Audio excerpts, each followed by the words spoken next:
간절히 기도하옵나이다. 제가 세상에서 제일 존경하는 목사님이 있습니다. 정의호 목사님입니다. 처음 듣는 이름일 것 같습니다. 18년 전에 35살의 나이로 위암으로 돌아가신 저희 매형이었습니다. 누군가가 죽어야만 했다면 저는 우리 매형이 살고 제가 죽는 것이 한국교회에 훨씬 유익했을 거라고 확신합니다. 정말 훌륭했던 목사님이었습니다. 호주에서 박사 과정이었는데 아이들이 3살, 4살, 6살 세 아이가 있었습니다. 저는 하나님께서 살려주실 줄 알았습니다. 더 크게 쓰시려고 이런 시련을 매형에게 주신다고 생각했습니다. 온 가족이 정말 열심히 기도했습니다. 그러던 어느 날 새벽에 호주에서 누나에게서 전화가 왔습니다. 매형이 돌아가셨다는 소식을 알렸습니다. 정말 숨이 막히는 것 같았습니다. 왜냐하면 병원에서 다 이렇게 불가능하다고 말씀하셔도 저는 하나님께서 살려주실 거다 이렇게 생각하고 있었기 때문입니다. 누나는 매형의 소천 소식을 알리면서 하나님을 이해할 수가 없다고 이렇게 불평하는 말들을 해서 제가 자다가 깨서 전화를 받았는데도 고린도서의 말씀이 기억나면서 누나를 책망했습니다. 하나님께서는 감당할 만한 시험만 우리에게 허락하신다고 분명히 성경에 말씀하셨는데 왜 감당하지 못할 시험을 주신 것처럼 하나님께 불평하고 원망하느냐. 그랬더니 누나가 힘이 하나도 없는 목소리로 나는 믿음이 없어서 그렇다. 누나 위해서 기도해 달라고 하고 전화를 끊었습니다. 평생 후회하는 말이 있습니다. 저는 저 말을 해놓고 18년째 후회하고 있습니다. 어쩌다 가끔 후회하는 것이 아니라 자주 후회합니다. 하나님께서 나의 말을 듣고 뭐라고 말씀하셨을까? 참 잘했다. 내 편을 들어주어서 고맙구나. 이렇게 말씀하셨을까? 그럴 것 같지가 않습니다. 이 바보 같은 녀석아, 이 짐승만도 못한 녀석아, 그게 지금 남편을 잃은 너의 누나에게 동생이 할 소리냐? 그렇게 한숨을 쉬시면서 책망을 하셨을 것 같습니다. 그 뒤로 저는 저희 아이에게 말을 하거나 다른 성도님들에게 말을 할 때 성경 구절을 인용하는 것에 대한 트라우마가 생겼습니다. 남을 설득할 때 내 말을 하지 성경 구절을 인용하지 않습니다. 성경 구절을 가지고 가장 힘들었던 우리 누나의 가슴 아팠던 그때 너무나 책망하면서 꾸짖었던 저의 어리석음이 트라우마처럼 제 마음에 생겼기 때문에 그렇습니다. 고난당하는 사람에게 해서는 안 될 말들이 있습니다. 지나놓고 보면 평생을 후회하는 그런 말들을 할 때가 있습니다. 욥 1장 3절에 있는 것처럼 동방에서 가장 큰 부자였습니다. 그러니까 욥을 사람들이 무시하지 못했겠죠. 재물이 많았을 뿐 아니라 욥은 흠잡을 데가 없는 믿음의 사람이었습니다. 그런데 하루아침에 스밧 사람들이 와서 양과 낙타 이런 것들, 약대를, 또 하늘에서 번개 불 천재지변이 일어나서 소들, 또 갈대아 사람들이 와서 낙타들, 또 갑자기 큰 바람이 불어서 그 장자의 집에 모여 있었던 그 10명의 7 아들 3 딸 건물이 무너지면서 한순간에 다 잃었습니다. 이거는 하나님의 재앙이라고밖에는 할 수 없는 사건입니다. 일어날 수 있는 사건들이죠. 스바 사람들, 갈대아 사람들, 그렇게 큰 부자를 노리고 오랫동안 군사를 훈련시켜서 빼앗자 할 수 있었겠죠. 지금도 쓰나미가 일어나기도 하고 지진이 나기도 하고 건물이 무너져서 죽기도 합니다. 그럴 수 있죠. 하지만 그 모든 것이 같은 날 종들이 겨우 한 사람 살아남아서 보고 말이 끝나기도 전에 연달아서 4가지 사건이 있다라는 것은, 그것은 하나님께서 심판하신 것이 아니면 일어날 수 없는 우연들입니다. 새 친구가 멀리서 친구 욥의 고난의 소식을 듣고 약속하고 찾아왔습니다. 그리고 욥이 3장에 자신의 태어난 날을 친구들 앞에서 탄식합니다. 내가 차라리 태어나지 않았으면 좋았을 텐데. 그러자 이제 4장에서부터 31장까지 욥기가 42장이니까 거의 70%가 넘습니다. 매우 긴 내용을 이 세 친구와 욥이 대화를 나눕니다. 논쟁이라고 하는 게 좋을 것 같습니다. 세 세트로 이루어져 있습니다. 엘리바스가 말하면 욥이 대답하고, 빌닷이 말하면 욥이 대답하고, 소발이 말하면 욥이 대답하고, 이렇게 세 세트로 돌아갑니다. 마지막 세 번째는 세 번째 사람인 소발이 말하지 않습니다. 빌닷도 아주 짧게 말하고 끝냅니다. 더 이상 욥하고는 대화가 되지 않는다고 생각했던 것 같습니다. 주의 깊게 관찰하면 세 친구는 3번씩 반복해서 이렇게 말하는 세 세트 동안 변한 게 하나도 없습니다. 오히려 감정적으로 더 격하게 욥을 비난합니다. 생각이 바뀌지를 않습니다. 그런데 욥은 대화하면서 생각이 조금씩 바뀝니다. 그런 세 세트의 논쟁이 욥기에서 가장 많은 부분, 언뜻 보면 똑같은 이야기가 반복되는 것 같은데 이렇게 길게 쓸 필요가 있을까? 그런데 자세히 묵상하면서 하루하루 큐티하다 보니까 너무너무 그냥 대충 넘어갈 수 없는 말들이 많아요. 길게 이야기할 수밖에 없었던 내용이 실제로 우리들도 고난당하는 사람들에게 이런 말들을 하기 때문에 그렇습니다. 이런 생각들을 하기 때문에 그렇죠. 오늘 본문은 2번째 세트입니다. 2번째 빌닷이 욥에게 말한 후에 그 빌닷의 말에 대한 욥의 대답 부분이 빌닷이 18장에서 말했고요. 19장에서 욥이 대답하는 부분, 그러니까 2번째 세트의 2번째 중간에 있는 내용 중에 일부분이 오늘 설교 본문입니다. 오늘 본문을 살펴보기 전에 먼저 29장 8절에서부터 12절을 먼저 좀 보겠습니다. 이것이 욥이 과거를 회상하면서 하는 이야기입니다.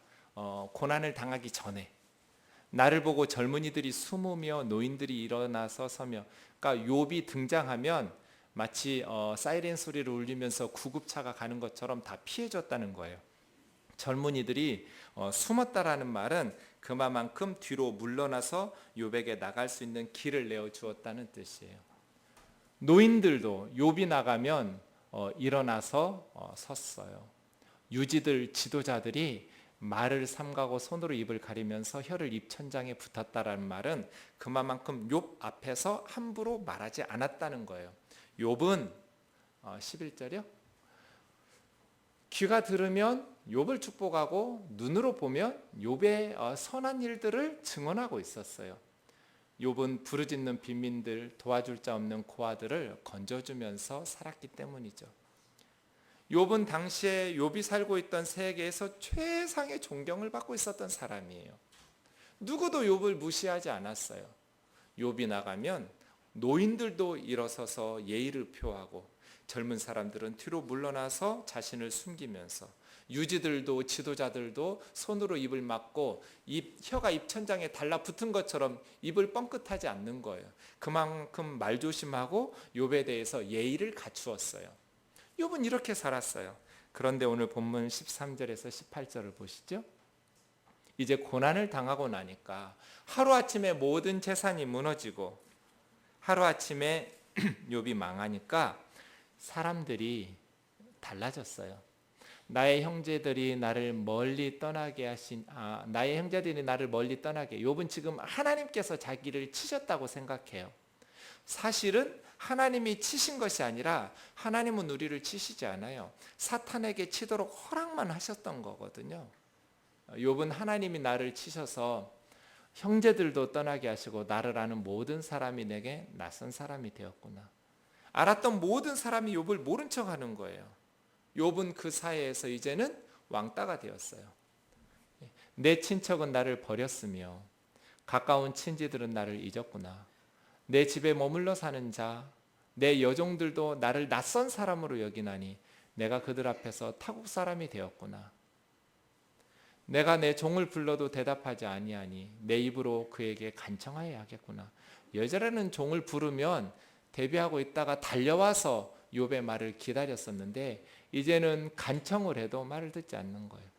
내 아내도 내 숨결을 싫어하며, 말씀드린 것처럼 아내가 숨결을 싫어했다라는 것은 그만큼 가까이 있었다는 것이고 함께 누워 잤다는 거예요.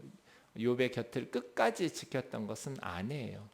내 허리의 자식들도 나를 가련하게 여기는구나. 좀 이상하죠? 10명의 자녀들이 다 떠나버렸는데 허리에서 태어난 자식들이 가련하게 여긴다라는 것은 말이 맞지는 않습니다. 그래서 제가 그 다음 저 부분을 직역하면은요, 나의 태에서 나온 자녀들입니다. 그러니까 자기가 나왔던 어머니의 모태, 그러니까 내 허리에서 나온 자식들이 다 죽었으니까 그 아이들이 멸시한다는 것이 아니라, 가련히 여긴다는 것이 아니라 욥의 어머니 모태에서 같이 나온 자녀들이니까 형제 자매들을 말합니다. 나의 형제들, 형, 동생, 누나, 뭐 이러한 그 위를 다시 보시면요, 그 허리의 자식들도 나를 가련하게 여기는구나. 어린아이들까지도 나를 업신여기고 내가 일어나면 나를 조롱하는구나. 그러니까 오늘 본문에서 지금 욥은 육체적 고통, 뭐 자녀 재산 사라진 거, 자녀들 죽은 거, 그 외에 또 다른 고통을 이야기하고 있습니다. 자기가 그렇게 모든 것을 잃어버리고 나니까 어른을 공경하라고 배우는 어린아이들도 업신여기고 조롱하는 거예요. 왜 그랬을까요? 왜 이렇게 온 사회가 욥을 소외시켰을까요? 하나님께서 욥에게 심판하셨다고 생각했기 때문입니다. 하나님이 저주하셨다고 판단하고 있었기 때문에 욥을 조롱하고 비난하고 저주해야만 합당하다라고 생각하는 것이죠. 종들까지도 부르면 달려왔던 종들이 이제는 간청을 해도 무시를 하는 인생의 역전이 일어났습니다. 이러한 상황에 이제 19절부터 보시면 친구들의 이야기가 나옵니다. 나의 가까운 친구들이 나를 미워하며 내가 사랑하는 사람들이 돌이켜 나의 원수가 되었구나. 내 피부와 살이 뼈에 붙었고 뭐 그냥 건강이 형편없는 거예요. 머리끝부터 발끝까지, 정수리부터 발바닥까지 악한 종기가 나서 질그릇 조각으로 득득 긁었거든요. 그러니까 피부와 살이 뼈에 달라붙었고 남은 것은 겨우 잇몸뿐이로, 뭐 이도 다 빠져버린 것 같아요. 그래서 잇몸으로 겨우 죽지 못해서 사는, 차마 모진 목숨을 스스로 끊지 못하고 하나님한테 바라가면서 나 좀 데려가라고, 내 인생 좀 그만 끝내달라고 요청하는, 그래도 잇몸으로 먹고 사는 친구들에게 요청합니다. 나의 친구야, 너희는 나를 불쌍히 여겨다오. 나를 불쌍히 여겨다오. 나를 불쌍히 여겨다오. 나를 불쌍히 여겨다오. 간청합니다. 너희 내 친구야. 하나님의 손이 나를 치셨구나. 말씀드린 것처럼 하나님의 손이 치신 적은 없습니다. 사탄이 쳤죠. 하나님은 허용하셨지만요. 너희가 어찌하여 하나님처럼 나를 박해하느냐. 내 살로도 부족하냐. 내가 지금 이 모양이 되었는데 내 몸이 이 지경이 되었어도 아직도 부족하냐. 어찌 나를 박해하느냐라고 이야기합니다. 오늘 이 친구들에 대해서 좀 간단히 살펴보겠습니다. 세 명의 친구 엘리바스, 빌닷, 소발입니다.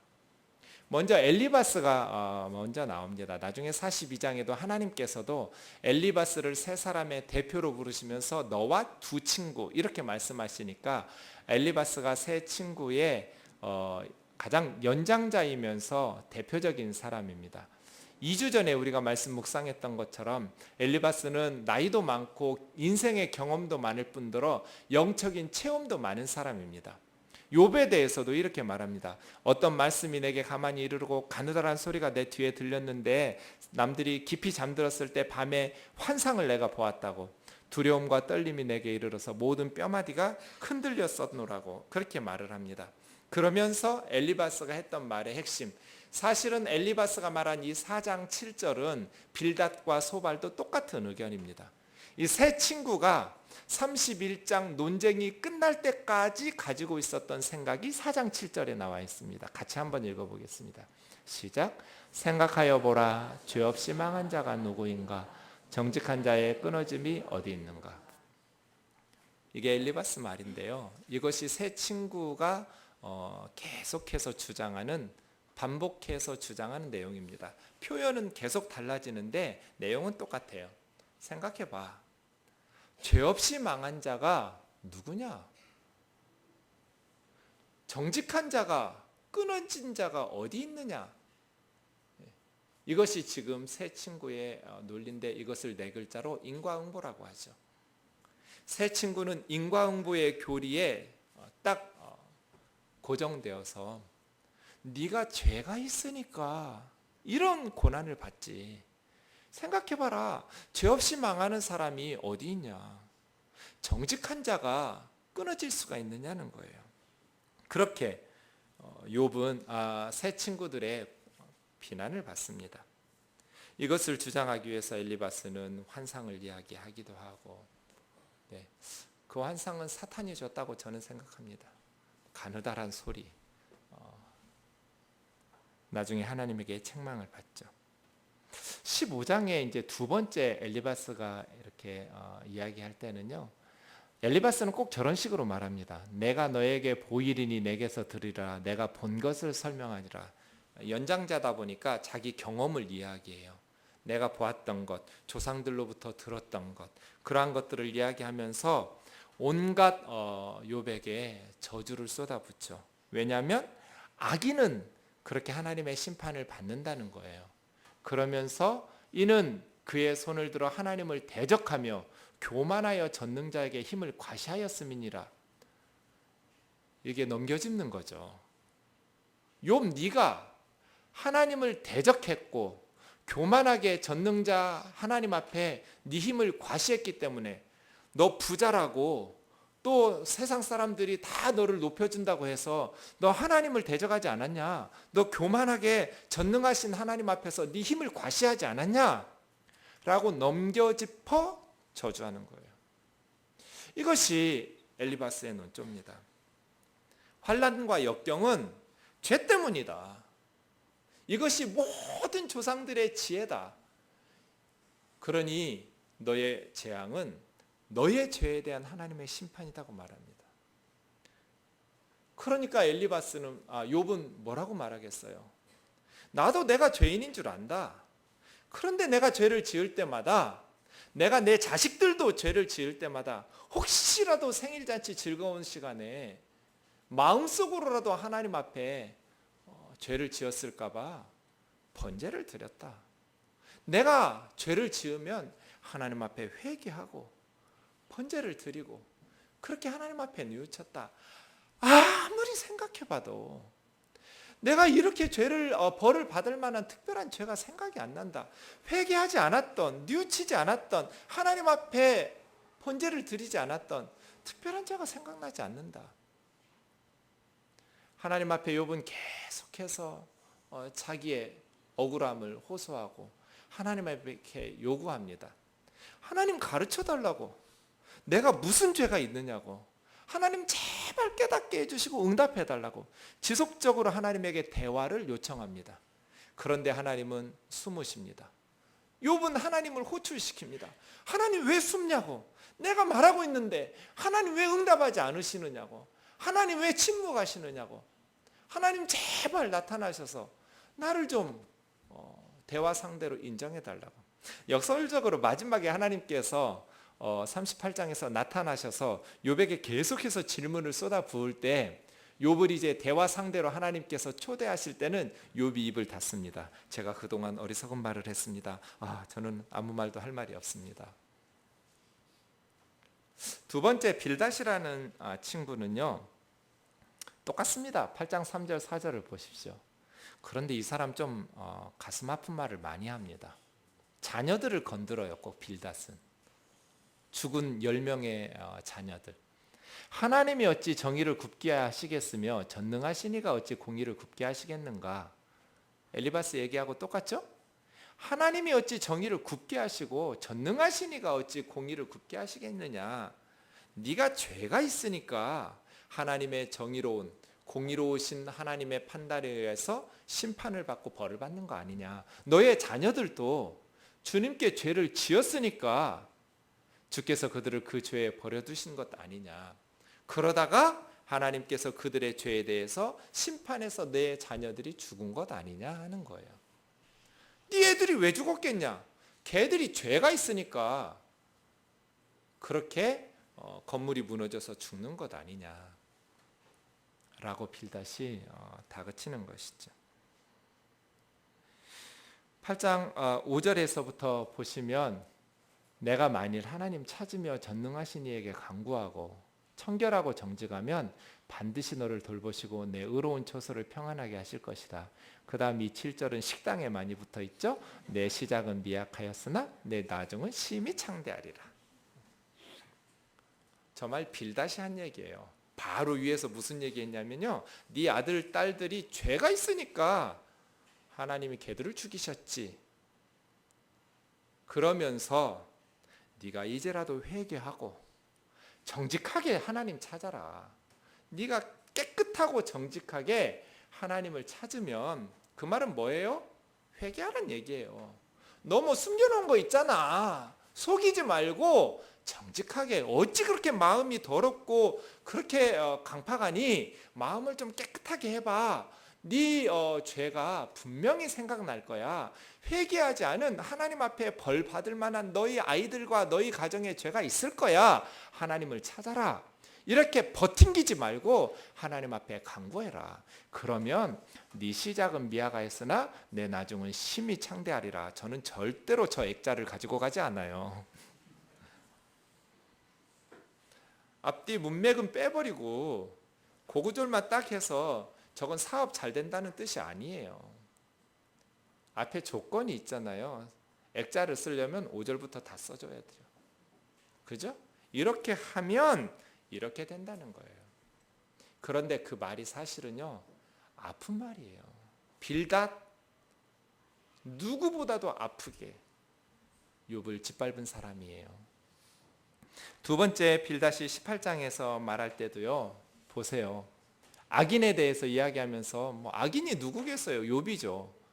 욥을 악인에 빗대어서 말하면서 그는 그의 백성 가운데 후손도 없고 후예도 없을 것이며, 지금 10명의 자녀들 다 잃은 사람 앞에서, 그 친구 앞에서 악인은 후손도 없고 후예도 없고 그가 거하는 곳에는 남은 자가 한 사람도 없을 것이다.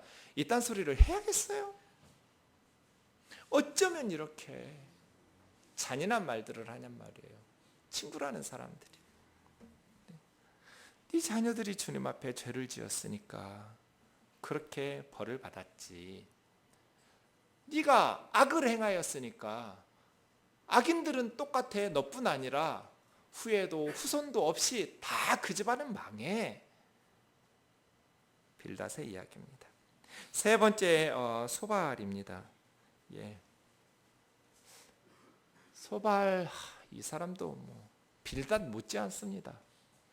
표준 세번역으로 11장 6절을 보면 지혜의 비밀을 내게 드러내어 주시기를 바란다. 지혜란 우리가 이해하기에 너무나도 어려운 것이다. 너는 하나님이 너에게 내리시는 벌이 너의 죄보다 가볍다는 것을 알아야 한다.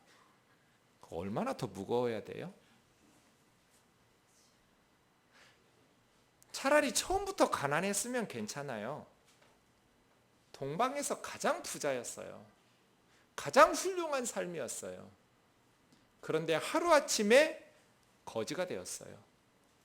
그리고 정수리부터 발바닥까지 악한 종기가 나서 질그릇 조각으로 득득 긁었어요. 가려우니까요. 자녀들이 다 저주받아 죽었어요. 도대체 얼마나 더 무거운 벌이 있을 수 있을까요? 그리고 새 친구가 계속해서 괴롭혀요. 그런데 소발은 너는 하나님이 너에게 내리시는 벌이 네가 지은 죄보다 가볍다라는 것을 깨달아라. 이런 식으로 말해요. 소발도 똑같습니다.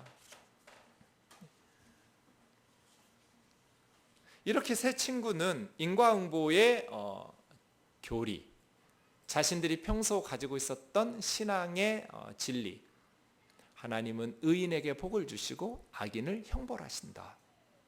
욥이 그렇게 하나님의 진노를 받는 것은 그의 죄 때문이다.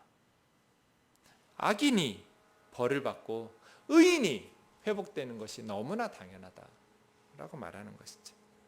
이에 대해서 욥의 호소, 욥의 이 세 친구들에 대한 평가 16장에서 보겠습니다. 이런 말은 내가 많이 들었다. 새 친구들에게 너희들이 하는 그런 말 내가 이미 지겹도록 들었다.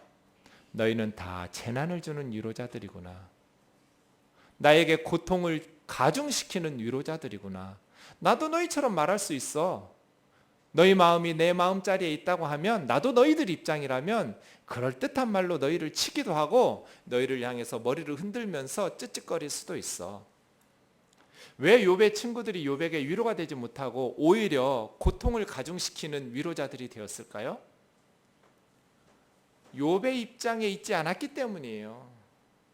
욥은 지금 휠체어에 앉아 있는데 이 친구들은 안락의자에 앉아서 욥을 정죄하고 있는 거예요.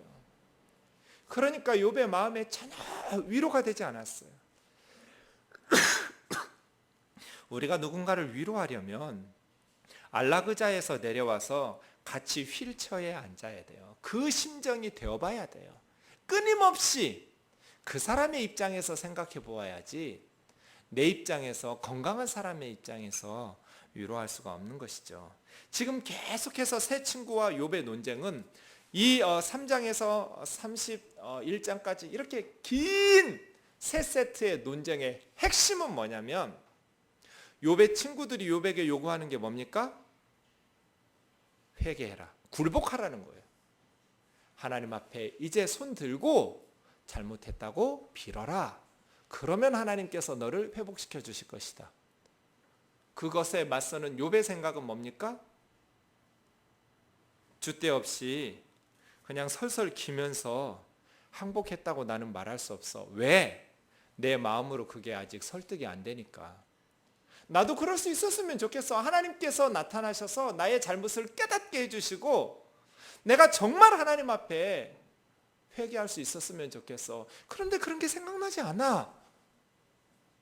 그런데 그냥 내 마음을 숨기면서 하나님 앞에 운운신용하고 이 고통으로부터 빨리 벗어나기 위해서 하나님, 내가 잘못했습니다. 내가 회개합니다. 눈물로 회개하는 척할 수가 없어. 이 싸움이에요. 그런데 하나님께서 42장 7, 8절에서 나타나셨을 때 뭐라고 말씀하셔요? 욥이 옳았다고 말씀하셔요. 이것은 우리에게 무엇을 가르쳐 줍니까?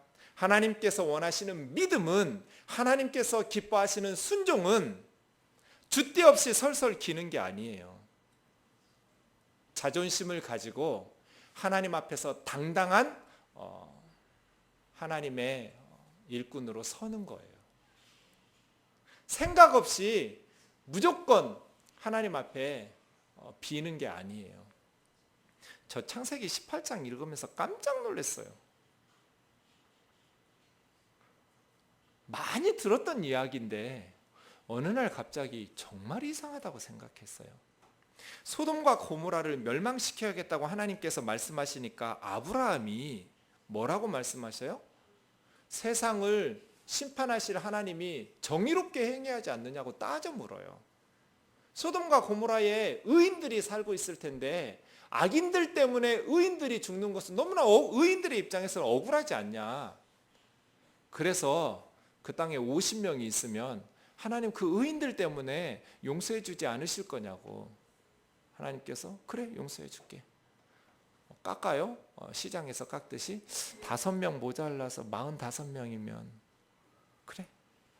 40명이면 그래. 30명이면 그래. 내가 30명 때문에 용서해 줄게. 20명밖에 의인이 안 되면 그래. 한 번만 더 말할게요. 10명밖에 의인이 없으면 그래. 내가 그 10명으로 인해서 소돔과 고모라를 멸하지 않으마. 중요한 두 가지를 우리에게 가르쳐 줍니다. 첫 번째는 욥이 하나님의 생각을 바꿔놨어요. 하나님은 소돔과 고모라의 죄인들에 대해서 심판하시려고 생각하셨는데 아브라함이 소돔과 고모라의 죄인들의 죄의 부르짖음이 아니라 그 안에 있는 의인들에게로 하나님의 생각을 바꿔놓았어요. 그리고 우리에게 중요한 가르침, 제가 평소에 배웠던 하나님에 대한 교육은 하나님이 말씀하시면 아무리 내 생각에 그것이 옳지 않은 것 같아도 순종하고 내 생각을 접는 것이 좋은 믿음이라고 배웠어요. 하나님께서 소돔과 고모라를 멸하신다고 하실 때 물론 거기 조카 롯이 있어서이겠지만 아브라함 마음속의 생각에 그럼 거기에 혹시 의인들이 있으면 어떡해? 악인들 때문에 의인들까지 하나님의 심판을 받는 것은 그 의인들의 입장에서는 너무나 억울한 일 아닌가라고 생각은 할 수 있지만 하나님께서 말씀하신다고 심판하신다고 말씀하시면 우리는 우리 생각에 아무리 다른 의견이 있다 할지라도 네 하나님, 그것이 좋은 믿음, 순종이라고 배웠죠. 그런데 아브라함은 지금 하나님에게 들이받고 있어요. 그죠?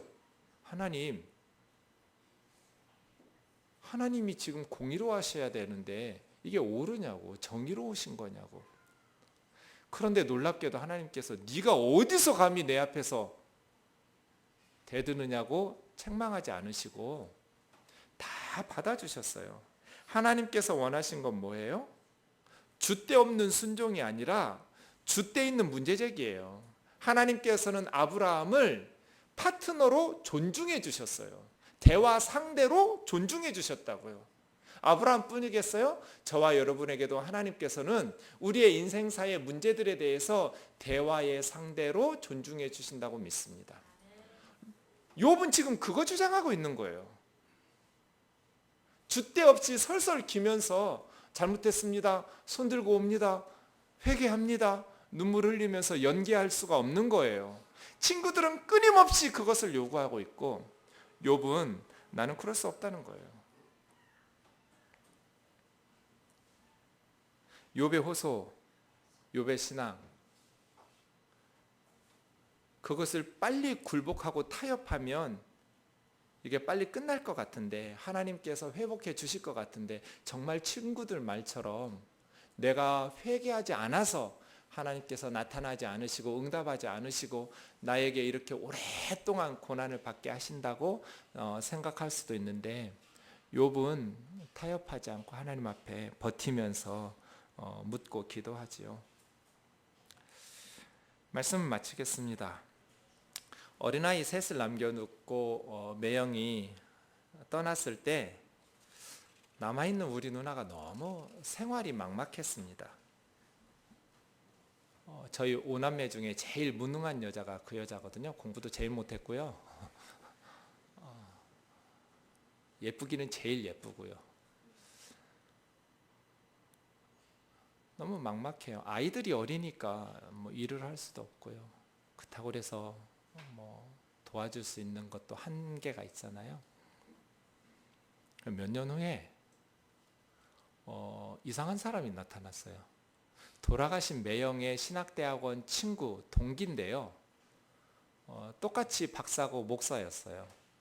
그런데 총각 박사가 애 셋 딸린 과부하고 결혼하겠다고 나타났어요. 그냥 뭐 본 적도 없어요. 기도 중에 내 친구가 나에게 새 아이를 남겨놓고 갔다. 이 생각을 가지고 온 거예요. 여러분이 그 총각의 부모님이라면 그 아들의 결혼을 허락하겠어요, 안 하겠어요? 내 아들은 총각이에요. 잘나지 잘난 박사 목사예요. 그런데 결혼하겠다는 여자는 애 셋 딸린 과부예요. 허락하시겠어요? 다 반대했어요. 그런데 결국 결혼했어요. 이런 일을 할 수 있는 사람은 둘 중 하나예요. 바보거나 천사거나. 근데 새로운 매형은 정말 좋은 분이에요. 진짜 바보 같기도 하고 천사 같기도 하고 그냥 사람이 한결같아요. 18년 지나서 이제 아이들이 셋 다 대학생이 되었는데 너무나 반듯하게 믿음으로 잘 컸어요. 그래서예요. 저는 진짜 룻기에 나오는 보아스 같은 이 좋은 매형을 보면서 욥의 아픔을 생각나게 합니다. 어려서부터 제가 들었던 욥기에 대한 설교는 이런 식입니다. 하나님께서 성도들에게 왜 고난을 주시는가? 더 큰 복을 주시려고. 욥이 갑절의 복을 받지 않았느냐? 성도들에게 고난을 주시는 이유는 이 고난을 통해서 더 믿음을 성숙하게 하시고 더 신앙을 자라나게 하신 후에는 더 큰 복을 주시려고 하나님께서 성도들에게 고난을 주신다. 제가 들은 욥기에 대한 설교는 그런 식입니다. 갑절의 축복.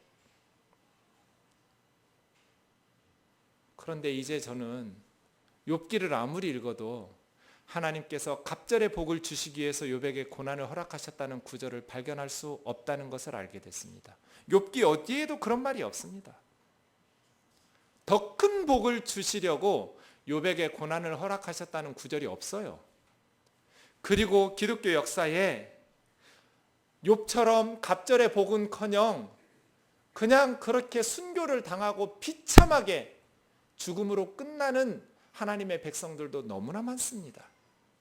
고난이 회복으로 갑절의 축복으로 끝나지 않고 고난이 고난으로 끝나버리는 성도들도 너무나 많아요. 그러니 욥기의 메시지는 갑절의 축복을 주시기 위한 고난이 아닙니다. 오히려 욥기의 메시지, 그건 너무나 단순한 기독교예요. 갑절의 복을 주시기 위해서 고난을 주셨다. 이렇게 단순한 논리가 있을 수는 없습니다. 갑절의 복을 받았지만 모든 재산 갑절로 다 받았지만 욥이 돌려받지 못한 것 있습니다.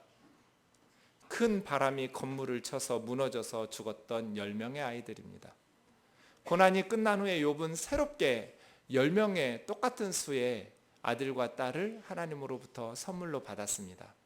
하지만 새로운 10명의 자녀가 태어났다고 해서 죽었던 10명의 자녀들의 빈자리를 채울 수는 없습니다.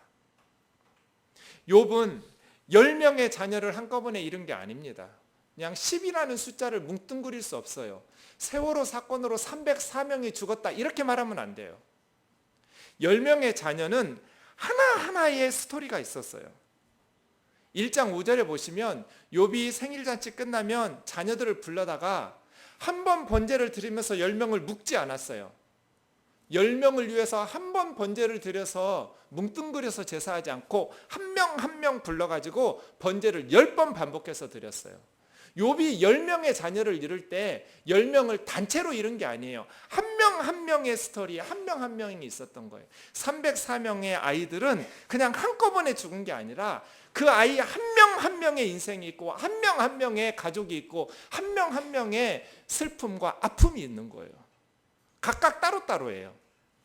10명의 새로운 아이들이 태어났다고 해서 갑절의 재물을 더 많은 부자가 되었다고 해서 한 명 한 명 죽었던 아이들과 나누었던 그 슬픔, 그 아픔이 사라지지는 않는 거예요. 욥은 죽을 때까지 이 고통을 겪으면서 살아가야 되는 거예요. 좋은 매형이 생겼다고 해서 돌아가신 매형에 대한 아픔이 사라지는 건 아니에요. 좋은 남편이 생겼다고 해서 죽은 남편에 대한 아픔이 사라지는 건 아니에요. 물어보지는 않았지만 우리 누나는 죽는 날까지 그 고통을 감당하면서 살아야 될 거예요. 욥도 그랬을 거예요. 사랑하는 형제 자매 여러분, 갑절의 축복을 주시기 위해서 고난을 허락하셨다고 말하지 마십시오. 성경 어디에도 그런 말은 없습니다. 그럼 욥기의 메시지는 뭡니까? 갑절의 축복을 주시기 위해서 고난을 허락한 것이 욥기의 메시지가 아니라면 욥기의 메시지는 무엇입니까? 제가 파악한 바로 욥기의 핵심 메시지는 설명하려 하지 말라는 겁니다. 고난을 설명하려고 하지 마라. 욥의 세 친구처럼 고난을 분석해서 그 이유를 설명하려고 하지 마라. 하나님께서도 38장 이후로 욥에게 나타나셔서 욥이 왜 그런 고난을 당해야 됐는지 설명하시지 않습니다. 그럼 욥기의 고난의 책 욥기를 통해서 우리에게 주시는 성도의 적용점은 무엇인가? 고난을 설명하려고 하지 말고 욥과 같이 고난의 입장에 처 있는 사람은 그냥 자기 마음을 속이고 회개하는 척하면서 눈물 콧물 쏟아내지 말고 하나님 앞에 욥처럼 당당하고 줏대 있게 하나님 앞에 믿음으로 물어라. 그리고 욥의 친구들의 입장이라면 설명하려 하지 말고 진정한 위로자가 되어라. 어떻게 진정한 위로자가 될 수 있습니까? 로마서 12장 15절에서 말하고 있습니다. 우리 같이 읽어보겠습니다. 시작. 즐거워하는 자들과 함께 즐거워하고 우는 자들과 함께 우라. 하나님께서 즐거워하는 자들과 함께 즐거워하고 우는 자들과 함께 울어주어라. 이것이 욥기의 메시지라고 저는 믿습니다. 고난의 원인을 설명하려고 하지 마라. 중요한 것은 왜 이런 고난이 왔느냐가 아니라 고난 당하는 사람을 위로하고 격려해서 그 고난 속에서도 믿음을 지켜가고 그 고난을 극복해서 하나님 앞에 영적으로 충만하게 살아가는 것이다. 나중에 42장 7절 8절에서 하나님께서 욥의 친구들에게 하신 말씀, 너희가 틀렸다, 욥이 옳았다 라고 분노하시면서 말씀하시면서 이야기한 것을 보면 하나님께서 우리에게 욥기를 통해서 주신 메시지는 분명하다고 봅니다. 우리 뜨인돌 찬양 73장 부르고 기도하겠습니다.